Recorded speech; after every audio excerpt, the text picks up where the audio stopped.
थोड़ी देर के बाद जैसे ही उसने लता का हाथ पकड़ा, उसे एक झटका लगा, जैसे शरीर में करंट दौड़ गया हो। उसने लता की ओर देखा।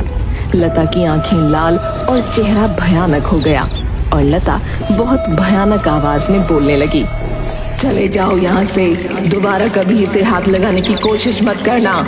आज तो सिर्फ करंट लगा है, अगली बार प्राण देने पड़ सकते हैं। चले जाओ यहाँ से, ये सिर्फ मेरी है और किसी की नहीं। गौरी भागकर कमरे से बाहर आया। माँ, कहाँ हो तुम? जल्दी आओ इधर। क्या हो गया? कितने घबराए हुए हो? बहू तो ठीक है ना? पता नहीं, मुझे कुछ समझ नहीं आ रहा।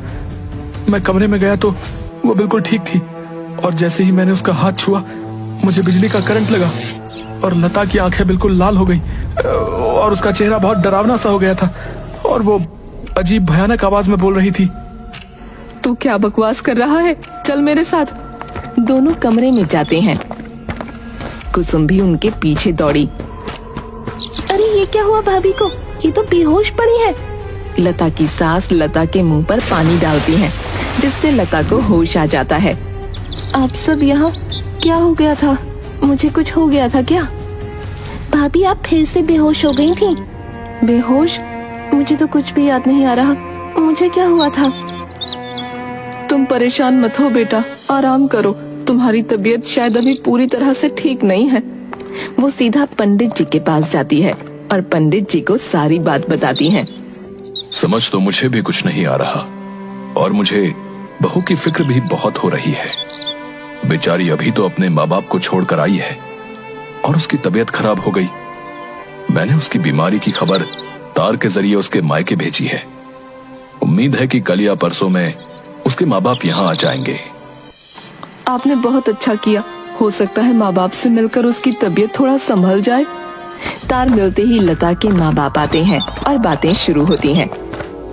लता को अब तक तो ऐसी कोई बीमारी नहीं हुई। यहाँ आते ही पता नहीं क्या हुआ। हमने डॉक्टर वर्मा को दिखाया था, पर बीमारी उनकी पकड़ में नहीं आ रही। डॉक्टर वर्मा इंग्लैंड से डॉक्टरी पढ़कर लौटे हैं और यहाँ के बहुत बड़े डॉक्टर हैं। घटना के लगभग 12 घंटे बाद लता फिर से स्वस्थ हो गई। भाभी आज तो गुलाब जामुन खाने का मन कर रहा है, आप भी खाओगी ना? भैया से कहकर बाजार से मंगवा लेते हैं। लता मुस्कुराती है और कुछ कहना चाहती है कि तभी दोनों ने देखा कि कमरे में एक थाल घूम रहा है और बीच में रखी टेबल पर आ गया। उसमें 6-7 बड़े बड़े गुलाब जामुन रखे थे। दोनों डरकर जोर से चीखती हुई बाहर भाग गईं। क्या हुआ? तुम दोनों ऐसे चीख क्यों रहे हो?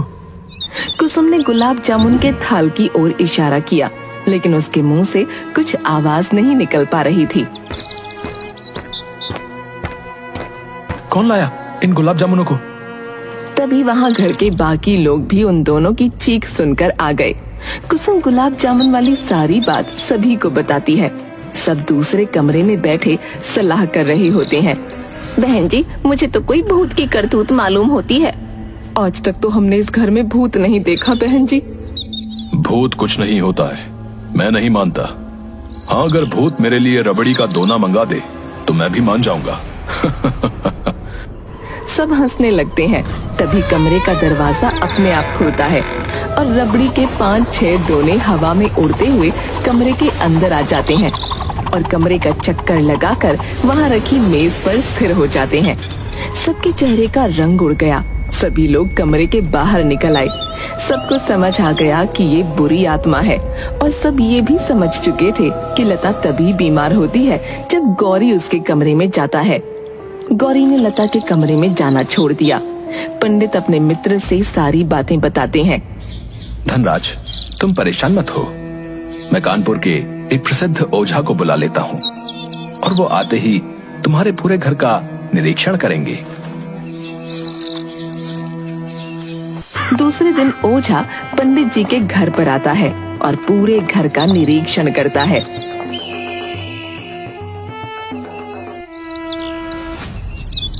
इस घर पर एक साया है, आप सबको परेशान होने की जरूरत नहीं है, मैं उसे भगा दूंगा। बस अब आपका ही सहारा बचा है हमें तो। लेकिन खर्च थोड़ा ज्यादा होगा। आप हमें इस संकट से बाहर निकालिए। हम मुंह मांगी दक्षिणा देने का वादा करते हैं। ओझा के रहने के लिए कमरा ठीक कर दिया जाता है। आधी रात के समय गौरी अपने कमरे में सो रहा था। उसे सर्दी लगने लगी। उसने पंखा बंद किया और फिर सोने चला गया। अभी आंख भी नहीं लगी थी कि पंखा फिर से चलने लगा। शायद कुसुम चलाकर गई होगी। वो फिर से पंखा बंद करने जा रहा था कि लाइट चली गई। वो बिस्तर पर लेट गया। 20 मिनट हो गए पर पंखा अभी भी तेज गति से चल रहा था। अचानक गौरी का बिस्तर जमीन से 5 फुट ऊंचाई में उड़ा और कमरे में गोल गोल घूमने लगा। गौरी के मुंह से जोरदार चीख निकली। वो बिस्तर से कूदकर तेजी से पिता के कमरे की ओर भागा। चीख सुनकर घर के सभी लोग जाग गए और बाहर आ गए। ओझा कुछ मंत्र पढ़ते हुए मकान के चौक में आ गया था। तभी बादल कड़कने की आवाज सुनाई दी और पानी के स्थान पर खून की बारिश होने लगी। तुम सब जल्दी ही अंदर जाओ और दरवाजा बंद कर लो। ओम क्रीम ग्राम क्रीम भट्ट स्वाहा। ओम क्रीम ग्राम क्रीम भट्ट स्वाहा। खून की बारिश अभी भी हो रही थी। सभी भयभीत निगाहों से एक दूसरे की तरफ देख रहे थे। मकान के बरामदे में चारों तरफ खून ही खून दिखाई दे रहा था। लता कहाँ गई? दिखाई नहीं दे रही। शायद अपने कमरे में होगी। गौरी जरा जाकर देखना वो कहाँ है।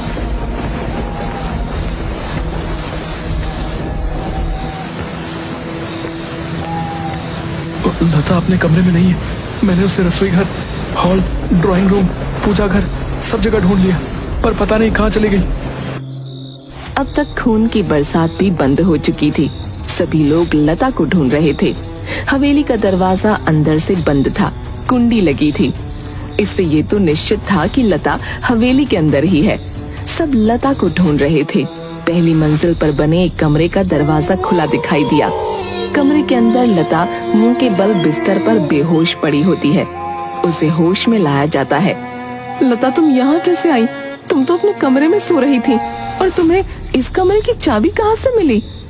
लता आश्चर्यचकित होकर सबका मुंह देख रही थी। मुझे नहीं पता मैं इस कमरे में कैसे आई। कोई बात नहीं बेटा, तुम परेशान मत हो। आज के बाद लता को कोई 1 सेकंड के लिए भी अकेला नहीं छोड़ना। हर समय घर का कोई ना कोई सदस्य उसके साथ रहेगा। क्योंकि घर की औरतें घटनाओं से बहुत ज्यादा भयभीत हो चुकी थीं, इसलिए लता के साथ रहने की जिम्मेदारी गौरी को दी गई। 2 दिनों तक घर में सब कुछ शांत था। तीसरे दिन लता नहाने गई और गौरी बाहर कुर्सी पर बैठा अखबार पढ़ रहा था। तभी उसे सफेद कपड़े पहने हुआ एक व्यक्ति बाथरूम की ओर जाता दिखाई दिया।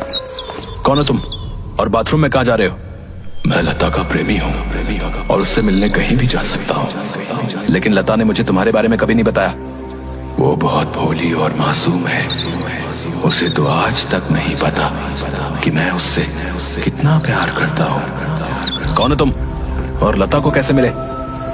मेरा नाम तन्मय है। मैं लता के पड़ोस में किराए पर रहता था और उसे देखते ही मुझे उससे प्यार हो गया। फिर उसने मुझसे विवाह क्यों किया? तुमने उसे रोका क्यों नहीं? उसने तुमसे विवाह अपने घर वालों की मर्जी से किया है। मैं कुछ समझा नहीं। तुम कहना क्या चाहते हो? क्या लता के माँ बाप उसका विवाह तुम्हारे साथ करने के लिए तैयार नहीं थे? आज तुम्हारी जगह मैं लता का पति होता अगर मेरी जिंदगी में वो दिन नहीं आया होता। तुम साफ साफ बात क्यों नहीं करते? मैं लता के माँ बाप से उसका हाथ मांगने जा रहा था। लता के ख्यालों में खोया हुआ बावला होकर अपने घर से निकला और सड़क पर अगर मैंने उस ट्रक को देख लिया होता तो आज मैं जीवित होता और लता मेरी पत्नी होती। तुम कहना क्या चाहते हो? क्या तुम मर चुके हो?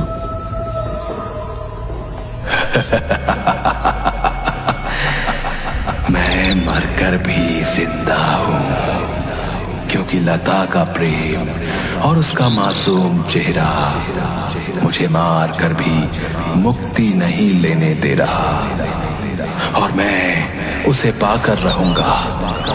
किसी भी कीमत पर अगर तुम्हारी पत्नी होने से तुम्हें सारे हक मिल गए तो मैं भी लता के साथ विवाह करूंगा और उसका पति बनूंगा। तुम क्या बकवास कर रहे हो? लता मेरी पत्नी है, मैं तुम्हें छोड़ूंगा नहीं।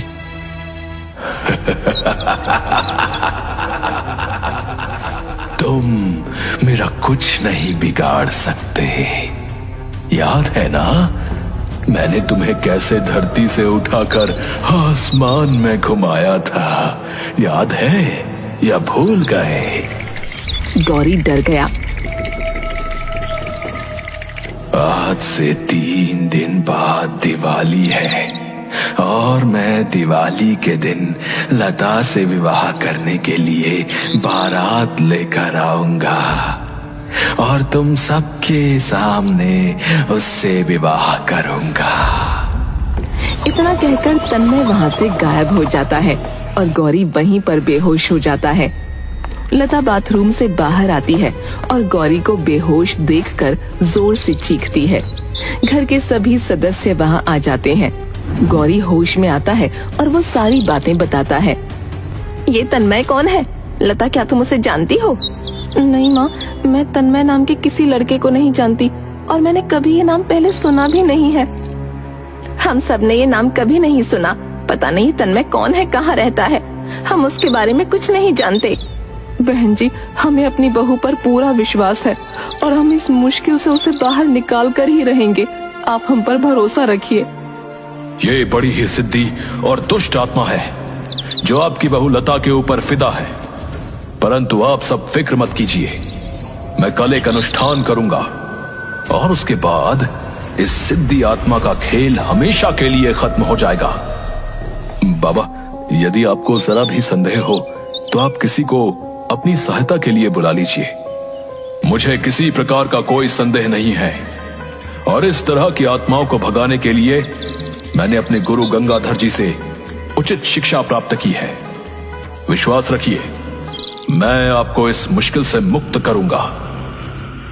दूसरे दिन सुबह अचानक से ओझा के कमरे से चिल्लाने की आवाज आने लगती है।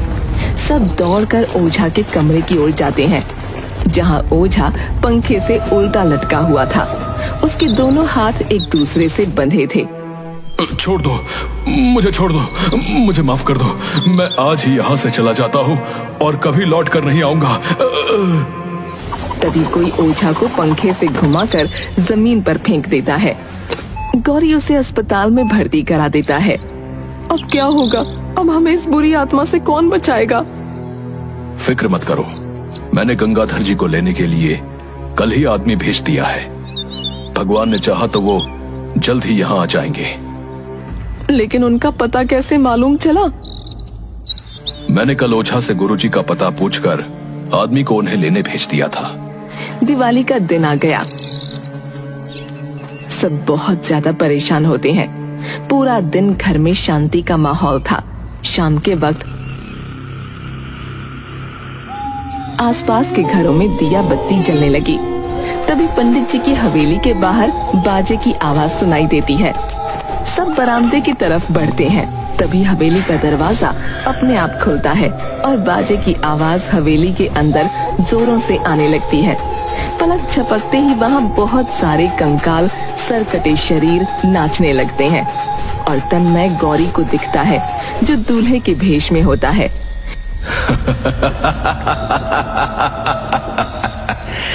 मैंने कहा था ना कि मैं दिवाली के दिन लता से विवाह करने के लिए बारात लेकर आऊंगा।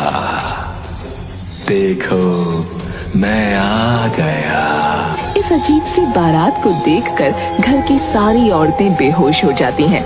तभी लता के कमरे का दरवाजा खुलता है और वो दुल्हन के रूप में वरमाला लिए अजनबी की तरफ आती है। गौरी लता को आवाज देता है।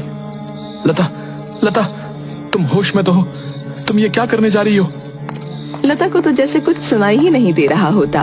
वो चलती हुई सीधा तन्मय के पास पहुंची और वरमाला उसके गले में डालने ही वाली थी कि तभी एक गंभीर और दमदार आवाज आई।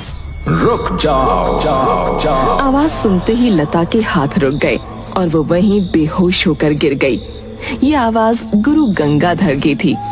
पंडित जी, फिक्र मत कीजिए, मैं आ गया हूँ। घर का मुख्य द्वार तुरंत बंद कर दीजिए। ग्रीन ग्राम ओम स्वाहा। देखते ही देखते तन्मय की आत्मा एक सफेद धुएं में परिवर्तित हो गई और उस बोतल में समा गई। मैं जानता हूँ कि तुम सब इस बारात में लालच के कारण आए हो। मैं तुम सबको सिर्फ एक मौका दूंगा इस हवेली से बाहर जाने का। अगर तुमने देर की तो तुम सबका भी यही अंत होगा जो इस दुष्ट का हुआ है। सब बाराती वहां से गायब हो गए। पंडित जी, अब आप फिक्र मत कीजिए। आपकी बहू और आपका परिवार पूरी तरह से सुरक्षित है। मैं इस आत्मा को भोलेनाथ की सेवा में लेकर जाऊंगा और वहीं इसका न्याय होगा। आपका बहुत बहुत शुक्रिया गुरुजी, जो आपने समय पर आकर हमारे घर को बर्बाद होने से बचा लिया। परंतु ये दुष्ट आत्मा हमारी बहू के पीछे क्यों पड़ी थी?